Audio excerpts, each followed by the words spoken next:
Today I'm going to share a secret method with you, and trust me, you're going to love this one. You know that frustrating moment when your video is fully ready in CapCut, you hit export, and then, boom. CapCut asks you to buy Pro because you used some Pro features. Your video is done, you just need to export it, and now it's asking for money. Don't worry at all, I've got you covered. I'm going to show you a completely genuine, free method to export your video. No subscription, no payment, nothing. But before we begin, make sure to like this video and subscribe to the channel so you never miss these kinds of tutorial videos. It's completely free and it really helps the channel. Alright, let's get into it.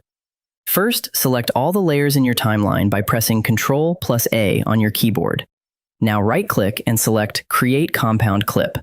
This will nest all your layers into a single unified layer. And don't worry, if you ever want to go back and edit, just double-click on it to uncompound the clip and all your changes will still be there. Now, on the top right side of your screen, go to the Video tab. Scroll down until you find Motion Blur and enable it by checking the tick box. Now reduce the blur ratio all the way down to 1%. Just 1%, that's it. Now wait for it to process. It will take a little time, so just be patient. Meanwhile, you know what to do. Like the video and subscribe to the channel. It's free and it means a lot.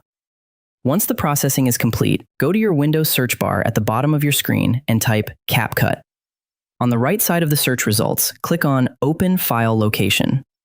Now once again, right-click on CapCut and select Open File Location one more time. Now at the top, you'll see the File Path bar. Click on CapCut in that path. From here, open the User Data folder. Then open the Cache folder inside it. Now look for the Motion Blur Cache folder. Open it. And there it is. Your video, fully exported in full HD, is sitting right there.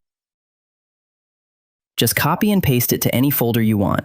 No watermark, no Pro required, no money spent. And that's it, guys. That is how you export your CapCut video completely free, even if it's asking for Pro. Your video is fully ready to use. If this method worked for you, make sure to like the video, hit that subscribe button, and drop a comment below letting me know it worked. I read every single comment. I'll see you in the next one. Take care.